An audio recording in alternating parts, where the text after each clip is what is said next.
नमो अरिहन्ताणं नमो सिद्धाणं नमो आयरीयाणं नमो वज्झायाणं नमो लोये सौवसाहूणं मोक्षमार्गस्य नेतारं भेत्तारं कर्मभूभृतां ज्ञातारं विश्वतत्त्वानां वंदे तत्गुणलब्धये। 1008 श्री मूलनायक आदिनाथ भगवान की जय। द्वासांग जिनवाणी माता की जय। आचार्य श्रेष्ठ आचार्य गुरुवर श्री 108 पूज्यपाद स्वामी महाराज की जय। आचार्य श्रेष्ठ आचार्य गुरुवर श्री 108 विद्यासागर जी महाराज की जय। जगत पूज्य निर्यापक श्रमण मुनि पुंगव श्री 108 सुधा सागर जी महाराज की जय। समस्त मुनि संघ की जय। आलोक मोदी स्वाध्याय सुधा यूट्यूब चैनल पर आप सभी दर्शकों का एक बार पुनः हार्दिक स्वागत, हार्दिक अभिनंदन। पूज्यवर आचार्य पूज्यपाद स्वामी जी द्वारा विरचित श्री सर्वार सिद्धि ग्रंथ की स्वाध्याय श्रृंखला में हम सभी ने पिछली कक्षा में शरीर का वर्णन करना प्रारंभ किया था, जिसमें 5 शरीरों का वर्णन प्रारंभ हुआ था और इसमें 37 सूत्रों का अर्थ हमने समझ लिया था। पहले विग्रह गति का वर्णन किया, विग्रह गति क्या होती है, आहारक अनाहारक अवस्था क्या होती है, फिर उसके बाद जब जीव का जन्म होता है तो वह जन्म कितने प्रकार का होता है। तो जन्म के 3 वेद बताए थे, सम्मूर्छन जन्म, गर्भ जन्म और उपपात जन्म। फिर इन तीनों के जन्मों का आधारभूत इस प्रकार से 9 योनियों का वर्णन किया था। सचित्त, अचित्त, सचित्ताचित्त, शीत, उष्ण, शीतोष्ण, समृत, विवृत और समृत विवृत। तो ये 9 प्रकार की योनियां बताई थी। फिर उसके बाद कौन से जीव का कौन सा जन्म होता है, इसका वर्णन हमने पिछली कक्षा में पढ़ा था कि जो गर्भ जन्म वाले हैं उनका जरायुज, अंडज और पोत, इन 3 प्रकार से जन्म होता है। अथवा जिनका जन्म जरा से, अंडे से या पोत जन्म होता है वो सभी गर्भ जन्म वाले कहलाते हैं। उपपात जन्म किसका होता है, तो देव नारकियों का उपपात जन्म होता है अथवा उपपात जन्म देव नारकियों का होता है। फिर सम्मूर्छन जन्म किसका है, तो सम्मूर्छन शेष बचे हुए जीवों का। देव और नारकियों को हटा दें, अब मनुष्य और त्रियंच जो बचे, उन मनुष्य और त्रियंचों में से जिनका गर्भ जन्म होता है उन गर्भ जन्म वाले मनुष्य त्रियंचों को हटा दें। इसके बाद जितने भी जीव बचे हुए हैं उन सभी जीवों का सम्मूर्छन जन्म होता है। फिर इधर इन्होंने एक प्रसंग नया प्रारंभ किया था कि जब इस जीव का जन्म होता है तो जन्म स्थान पर जाते ही अपने शरीर के योग्य वर्गणाओं का ग्रहण करता है और शरीर की प्राप्ति करता है। अब ये जो शरीर है, ये शरीर कितने प्रकार का होता है, तब बताया था कि शरीर 5 प्रकार का होता है। औदारिक, वैक्रियक, आहारक, तेजस और कार्मण। इसमें इन्होंने सभी 5 शरीरों की विशेषताओं का वर्णन किया था कि जो उदार या स्थूल शरीर होता है उसे औदारिक शरीर कहते हैं, अथवा जो एक दूसरे को रोकता है, रुकावट या व्यवधान उत्पन्न करता है, उसे हम औदारिक शरीर कहते हैं। वैक्रियक शरीर किसे कहते हैं, जिस शरीर से एक, अनेक, छोटे बड़े कई रूप बनाए जा सकें, उसे हम वैक्रियक शरीर कहेंगे। आहारक शरीर ये 6वें गुण स्थानवर्ती मुनिराजों के ही होता है। आहारक रिद्धि से संपन्न मुनिराज के ही ये शरीर उत्पन्न होता है। कैसे उत्पन्न होता है, तो मस्तक से एक हाथ का सफेद रंग का पुतला निकलता है। क्यों निकलता है, कि जो शंका का समाधान करने के लिए, सूक्ष्म पदार्थ का निर्णय करने के लिए अथवा संयम की रक्षा के लिए, इस प्रकार से ये एक हाथ का सफेद रंग का पुतला मस्तक के बीचों बीच से निकलता है, उसे हम आहारक शरीर कहते हैं। फिर उसके बाद तेजस शरीर बताया था।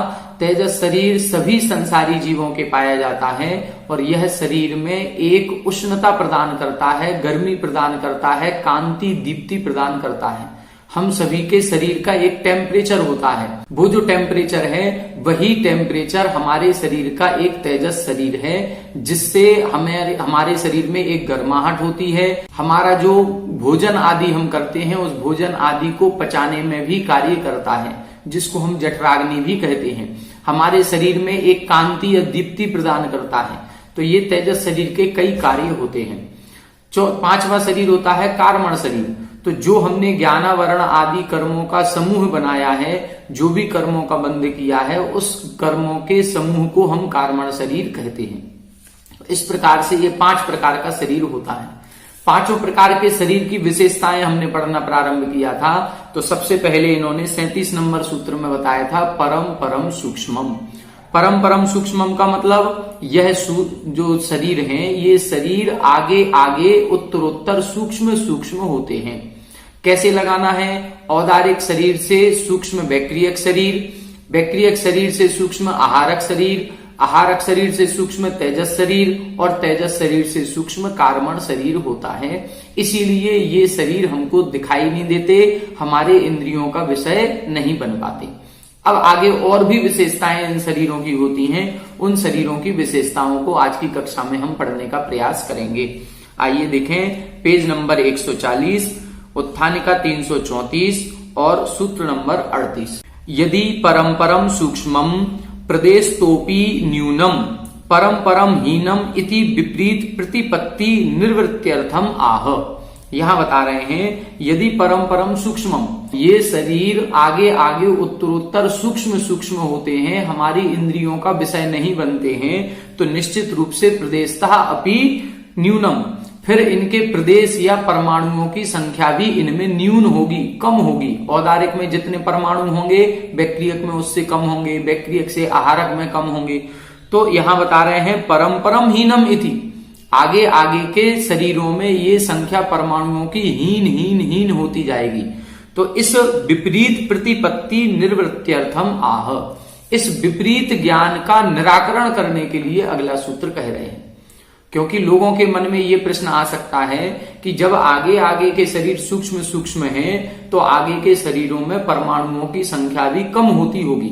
तो ऐसा ज्ञान ना हो जाए, इसके लिए अगला सूत्र लिख रहे हैं, सूत्र नंबर 38, प्रदेशतो संख्ये गुणम प्राक तेजसात, प्रदेशतो संख्ये गुणम प्राक तेजसात। यहां बता रहे हैं प्रदेशतः असंख्ये गुणम प्राक तेजसात।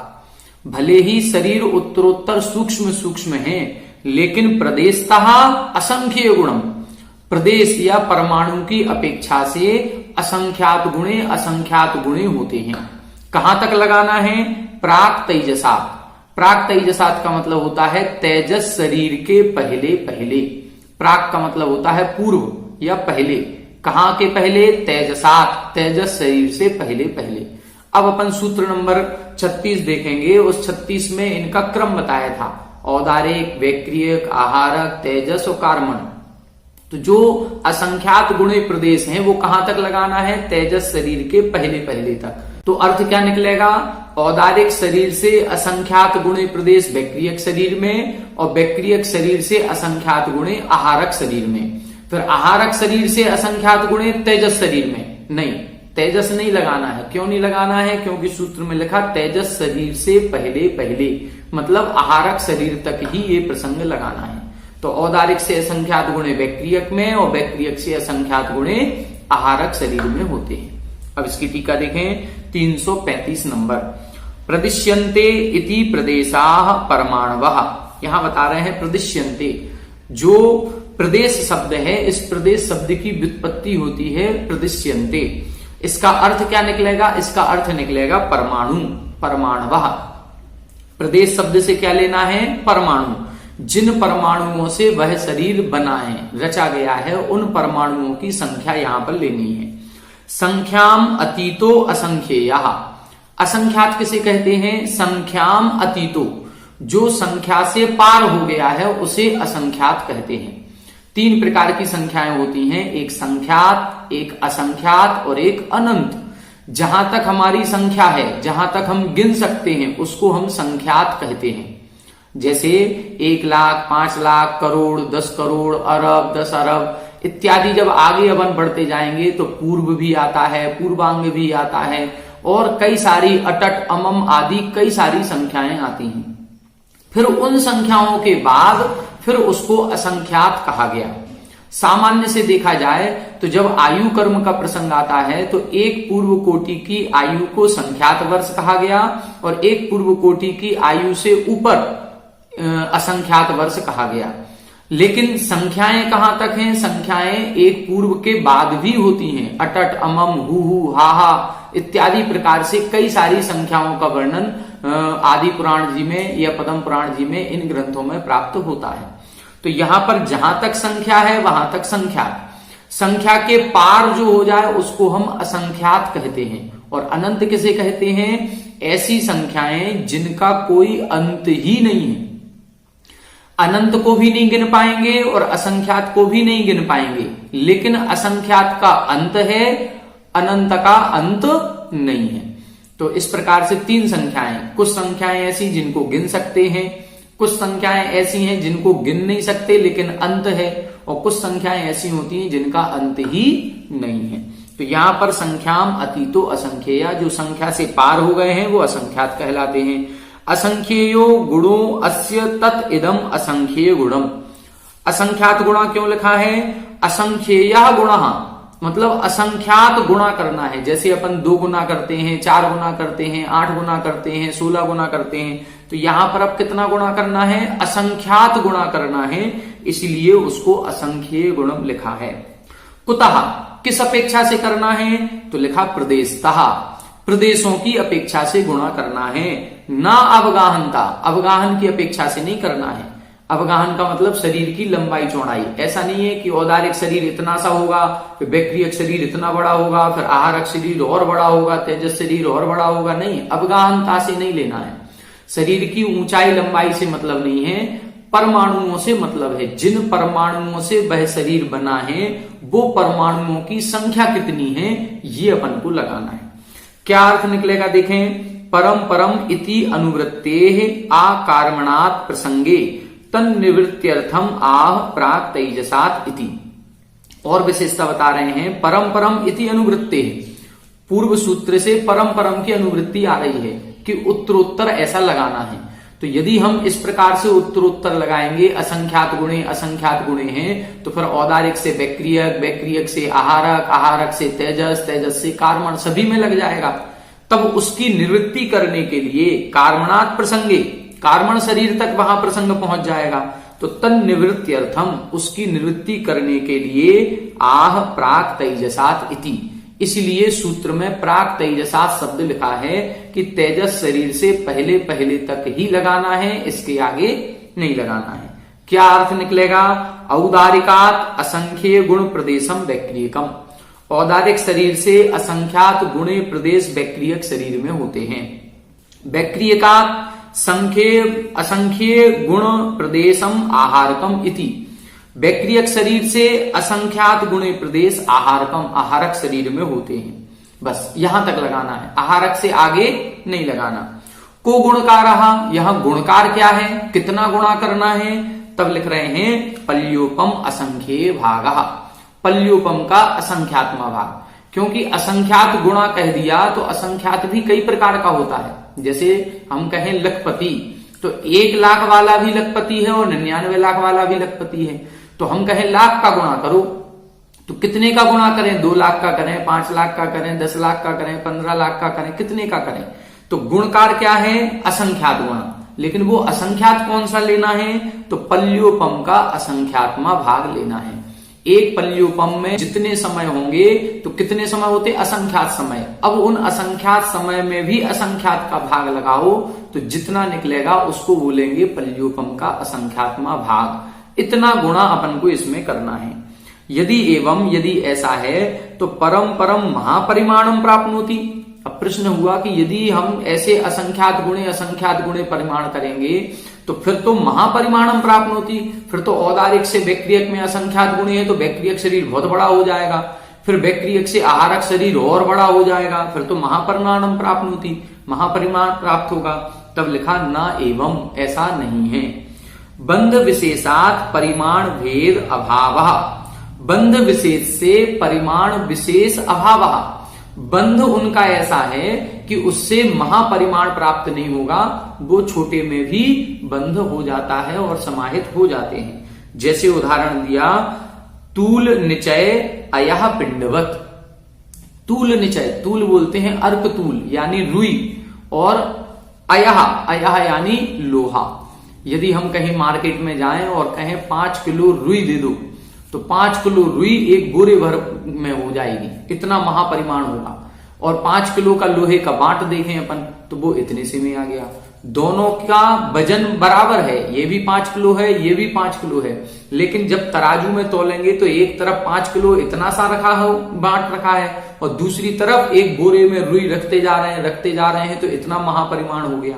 तो यहां पर यही लेना है, औदारिक शरीर भी 5 किलो का है, लेकिन औदारिक शरीर रुई के समान है, और जो बैक्टीरियक शरीर भी 5 किलो का होगा, लेकिन वो कैसा है, लोहे के पिंड के समान।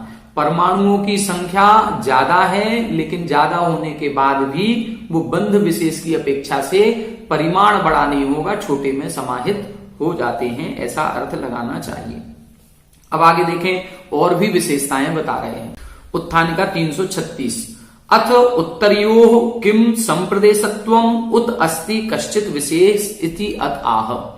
यहां बता रहे हैं कि औदारिक से बैक्टीरियक और बैक्टीरियक से आहारक, इन 3 शरीर की विशेषता आपने बता दी, लेकिन जो बाकी बचे हुए 2 शरीर हैं, कौन से, तेजस और कार्मण शरीर, अथ उत्तरयो, उत्तर में जो 2 बचे हुए शरीर हैं, उन दोनों के किम संप्रदेशत्वम, क्या दोनों के समान प्रदेश होते हैं, अथवा उत अस्ति कश्चित विशेष, या इन दोनों में भी कोई विशेषता है।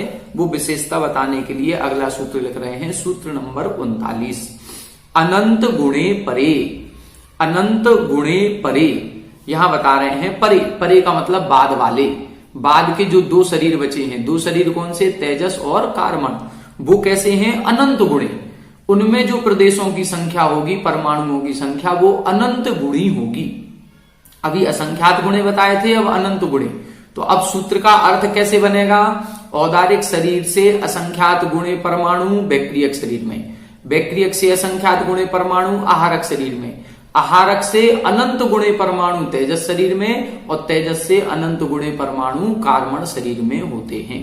इस प्रकार से अर्थ लगाया जाएगा। उत्थान का देखें 337, प्रदेशता इति अनुवर्तते। प्रदेशता अर्थात जो प्रदेश शब्द है, इसकी अनुवृत्ति आती है। जो पिछले सूत्र में लिखा था प्रदेश तो असंख्य गुणम, तो प्रदेश शब्द की अनुवृत्ति आ रही है, उसमें असंख्यात गुणा था, इधर अनंत गुणा करना है। तेन एवं अभिसंबंधः क्रियते, उससे कैसा संबंध लगाना है, आहारकात तेजसम प्रदेशतः अनंत गुणम, आहारक शरीर से तेजस शरीर में अनंत गुणे प्रदेश होते हैं, और तेजसात कार्मणम, और तेजस शरीर से कार्मण शरीर में प्रदेश तो अनंत गुणम, फिर तेजस शरीर से कार्मण शरीर में अनंत गुणे प्रदेश होंगे।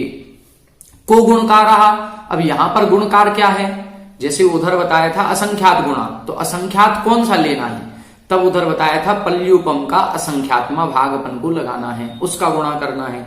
यहां पर अनंत, अनंत भी कई प्रकार का है, तो कौन सा अनंत लेना है, तब इधर लिख रहे हैं अभव्यानाम अनंत गुणः सिद्धानाम अनंत भागः। जितने भी संसार में अभव्य जीव हैं, उससे तो अनंत गुणा करें, और जितने आज तक सिद्ध हो चुके उनका अनंत भाग करें। अब जो राशि आएगी उसका गुणा इसमें करना है। माना कि जो अभव्य जीव हैं 1 लाख हैं, ठीक है, और जो सिद्ध आज तक हो चुके हैं वो 100 लाख हैं, और जो अनंत भाग है, अनंत को हम कहेंगे भाग को 10 का भाग लगाना है। तो सिद्धों का अनंतवा भाग, अनंत किसको कह रहे हैं, हमने 10 को माना, तो सिद्धों का अनंतवा भाग, तो सिद्ध कितने हैं 100 लाख। अब 100 में 10 का भाग लगाओगे तो कितना आएगा 10 लाख। और इधर अभव्य कितने थे 1 लाख, तो 1 लाख में 10 का गुणा करना है, अनंत गुणा, अभव्यों का अनंत गुणा और सिद्धों का अनंतवा भाग। तो अभव्यों में 10 का गुणा करें और सिद्धों में 10 का भाग लगाएं। तो अनंत जो अभव्य जीव थे वो 1 लाख माने, तो इसमें 10 का गुणा करेंगे तो 10 लाख हो जाएगा। और सिद्धों को अपन ने 100 लाख माना, तो सिद्धों में 10 का भाग लगाएंगे तो 10 लाख आएगा। इसका मतलब है 10 लाख का गुणा करना है। तो ये 10 लाख तो ये हमने उदाहरण दिया है। ऐसी जो अनंत संख्या है उस अनंत संख्या का गुणा करना है। आहारक शरीर से तेजस शरीर में अनंत गुणे परमाणु होंगे और तेजस शरीर से कार्मण शरीर में और अनंत गुणे परमाणु होंगे। ये अपन को इसमें समझना है। आगे देखें, तत्र एतत् स्यात् शल्यकवत् मूर्तिमत द्रव्य उपचितत्वात् संसारिणो जीवस्य अभिप्रेत गति निरोध प्रसंग इति। अब प्रश्न इधर उठा रहे हैं कि तत्र एतत् स्यात् शल्यकवत्, यदि हम इस प्रकार से माने कि पांचों शरीर मूर्तिक हैं और पांचों शरीर में उत्तरोत्तर असंख्यात गुणे और अनंत गुणे परमाणु हैं, तो फिर ये मूर्तिक शरीर तो फिर बाधा को प्राप्त होंगे। जैसे शल्यकवत्, शल्य का मतलब होता है कांटा, जब पैर में कांटा लग जाता है तो फिर वह जीव जो संसारी जीव है वह अभिप्रेत गति ही निरोध, फिर वो इच्छित गति को गमन नहीं कर पाता है, क्योंकि एक मूर्तिमान पदार्थ दूसरे मूर्तिमान पदार्थ में आ गया। एक कांटा पैर में चुभ गया है तो अब हम आगे गमन नहीं कर पाएंगे। इसी प्रकार से ये जितने पांचों शरीर हैं, ये पांचों शरीर भी मूर्तिक हैं और मूर्तिक होने से एक दूसरे को रोकेंगे, टकराएंगे, व्यवधान उत्पन्न करेंगे, फिर तो इनकी इच्छित गति कैसे हो पाएगी। फिर ये तीनों लोकों में कैसे इधर से ऊपर से नीचे, नीचे से ऊपर हो जाते हैं। तब इसका निराकरण कर रहे हैं, तन न, ऐसा नहीं है। किम कारणम, किस कारण से नहीं है। यस्मात् उभे अपि एते, क्योंकि ये दोनों भी शरीर कैसे हैं वो अगले सूत्र में बता रहे हैं।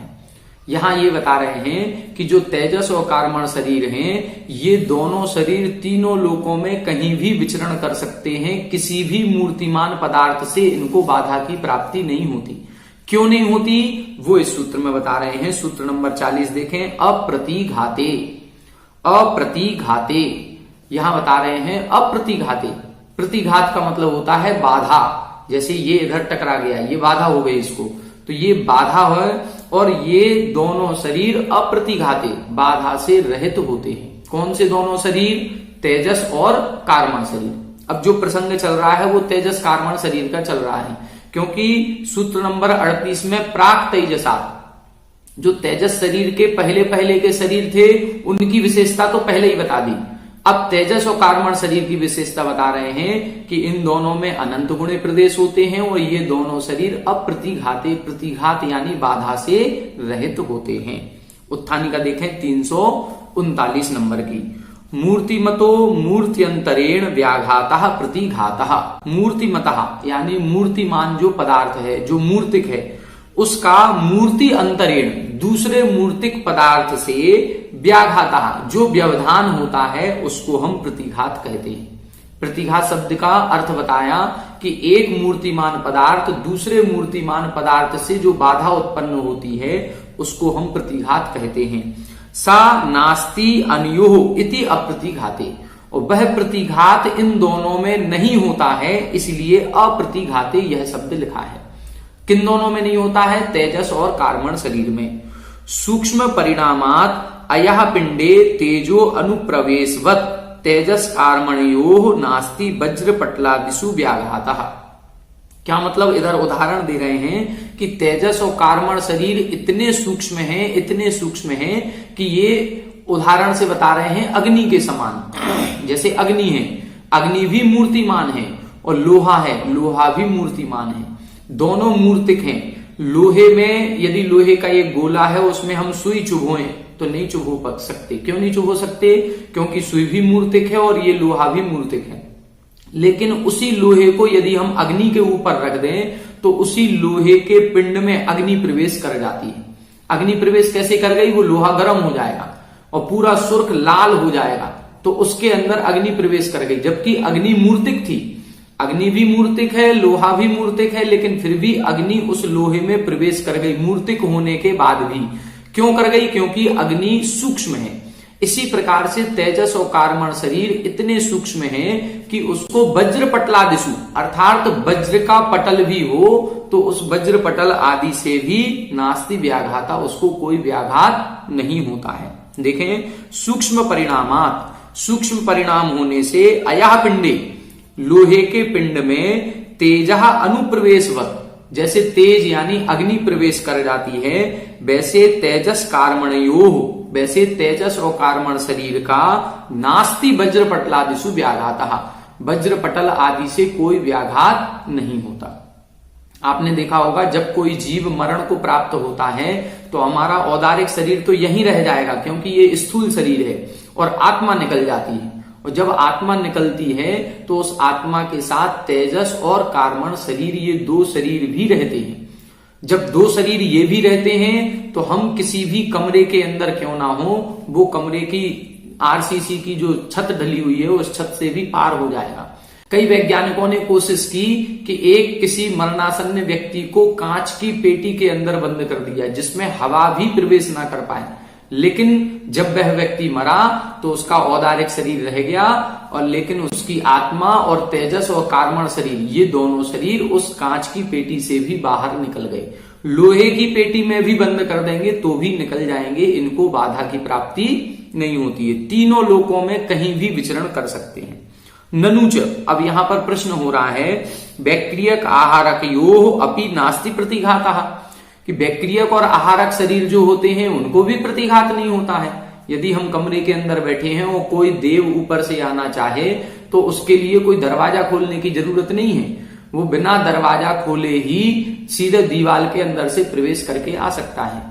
इसी प्रकार से कोई मुनिराज यदि बैठे हैं कमरे के अंदर और यदि वहां से आहारक पुतला निकालें तो आहारक पुतला दरवाजा नहीं ढूंढेगा, वो भी सीधा निकल जाएगा। तो आहारक शरीर और बैक्टीरियक शरीर में भी बाधा नहीं है, फिर आपने केवल तेजस और कार्मण को क्यों लिखा? तब इधर लिख रहे हैं सर्वत्र अप्रतिघातो अत्र विवक्षितः। यहां पर जो विवक्षा कर रहे हैं ये सर्वत्र तीनों लोकों की बात कर रहे हैं कि आहारक शरीर और बैक्टीरियक शरीर तीनों लोकों में क्या बिना प्रतिघात के विचरण कर सकते हैं? नहीं कर सकते। तेजस और कार्मण शरीर तो तीनों लोकों में जा सकता है, लेकिन बैक्टीरियक शरीर त्रस नाड़ी के बाहर नहीं जा सकता, क्योंकि ये त्रस जीव है और त्रस जीव त्रस नाड़ी के बाहर नहीं जा सकते। कोई भी देव अपनी विक्रिया से त्रस नाड़ी के बाहर नहीं जा सकता, तो त्रस नाड़ी इनके लिए बाधा को प्राप्त कराएगी। इसी प्रकार से आहारक शरीर है, कोई मुनिराज है और वो मुनिराज आहारक पुतला निकालेंगे तो 2.5 दीप के बाहर नहीं जा सकते, तो 2.5 दीप मानसोत्तर पर्वत की सीमा भी इनके लिए एक प्रकार से बाधा को प्राप्त करती है। अथवा किन्हीं आचार्यों ने कहा है कि आहारक शरीर 2.5 दीप की कोई सीमा नहीं है, आहारक शरीर 2.5 दीप के बाहर जा सकता है, क्योंकि आहारक परमाणुओं से बना हुआ है, नंदीश्वर द्वीप आदि जाने में कोई बाधा नहीं। लेकिन फिर भी उसमें भी चूंकि त्रस जीव है, त्रस आत्मा है, मुनि की आत्मा है, तो त्रस नाड़ी तो इनके लिए बाधा को प्राप्त होती ही होती है। तीनों लोकों में नहीं जा सकते, लेकिन तेजस और कार्मण शरीर तीनों लोकों में कहीं भी विचरण कर सकते हैं, ये लगाना चाहिए। तो इधर लिखा सर्वत्र अप्रतिघातः अत्र विवक्षितः, यहां पर सर्वत्र तीनों लोकों का प्रतिघात की बात कर रहे हैं। यथा तेजस कार्मणयोः आलोकांतात सर्वत्र नास्ति प्रतिघाता, जैसा तेजस और कार्मण शरीर को आलोकांतात मतलब लोक पर्यंत सर्वत्र नास्ति प्रतिघाता, कहीं भी प्रतिघात नहीं है, न तथा बैक्टीरियक आहारक योग, ऐसा बैक्टीरियक और आहारक शरीर में नहीं है। ये तीनों लोकों में विचरण नहीं कर सकते, ये केवल त्रस नाड़ी में रह सकते हैं, त्रस नाड़ी के बाहर नहीं जा सकते, इसलिए यहां मात्र 2 शरीर लिए। और क्या विशेषता है? 340 नंबर देखें। आह किम एतावान एव विशेष उत्कश्चित अन्यः अपि अस्ति इति यत् आह, क्या इतनी ही इन दोनों शरीरों की विशेषता है या और भी कोई विशेषता है? तब अगला सूत्र लिखा 41 नंबर सूत्र, अनादि संबंधे च, अनादि संबंधे च, यहां बता रहे हैं ये दोनों शरीर अनादि संबंध, अनादि काल से एक साथ हैं। आत्मा के जो अन्य शरीर हैं उन शरीरों से भी संबंध है, लेकिन वो संबंध अनादि काल से नहीं है। जैसे हमारी आत्मा आज मनुष्य में है तो औदारिक शरीर है, देवों में जाएगी तो बैक्टीरियक शरीर हो जाएगा, ये औदारिक छूट जाएगा। बैक्टीरियक देवों से मरेंगे तो बैक्टीरियक छूट जाएगा, औदारिक मिल जाएगा। तो ये जो दोनों शरीर हैं ये तो मिलते रहते हैं और बिछोड़ते रहते हैं, लेकिन जो तेजस और कार्मण शरीर हैं ये दोनों शरीर अनादि काल से हैं, जब से यह जीव है तब से आज तक नहीं छूटे। चा शब्दों विकल्पार्थ, जो चा शब्द दिया है ये विकल्पार्थ, विकल्प के लिए दिया है, मतलब इनका अनादि संबंध भी है और इनका सादी संबंध भी है। इनका संबंध इतना पुराना है कि हम पता ही नहीं कर सकते कब से चला आ रहा है, और सादी संबंध मतलब उनके प्रारंभ से सहित भी है। कैसे है देखें, अनादि संबंधे सादी संबंधे च इति, दोनों प्रकार का संबंध है, अनादि संबंध भी है और सादी संबंध भी है।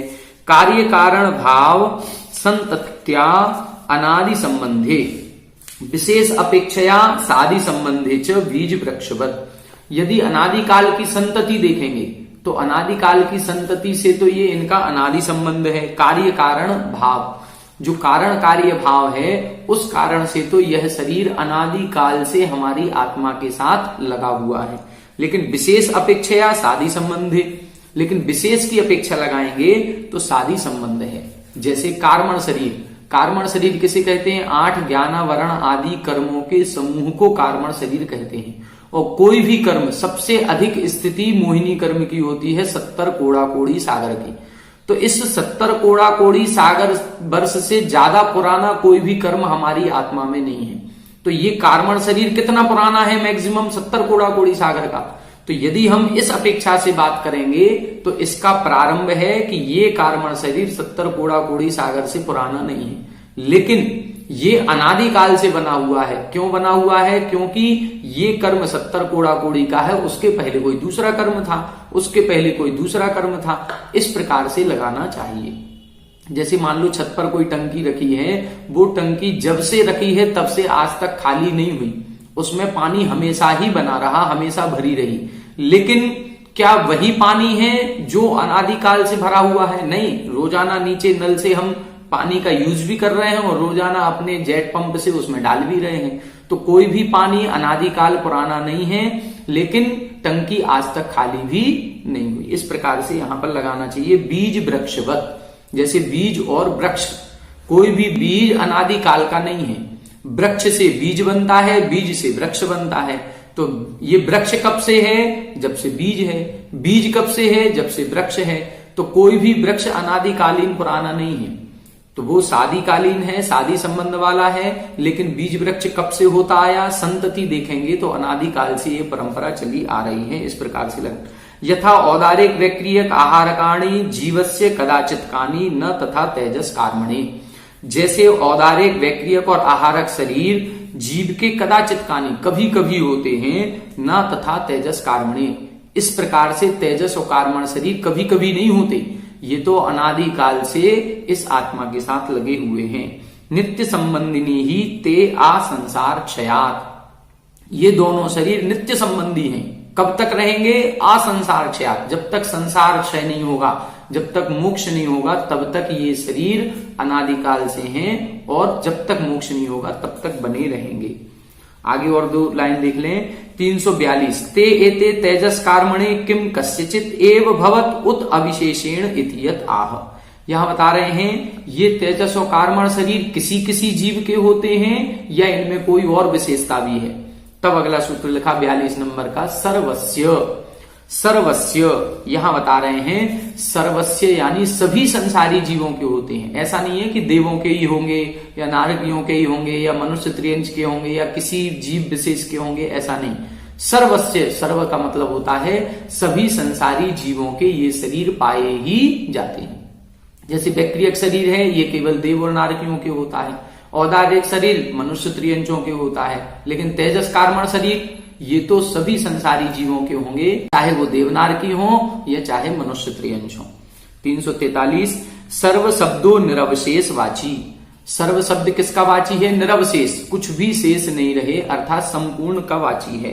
निरवशेषस्य संसारिणो जीवस्य ते द्वे अपि शरीरे भवत इत्यर्थः। निरवशेषस्य संसारिणः अर्थात संपूर्ण संसारी जीवों के ते द्वे अपि शरीरे भवति, अर्थात ये दोनों ही शरीर हमेशा से होते हैं। इसका ये अर्थ लगाना चाहिए।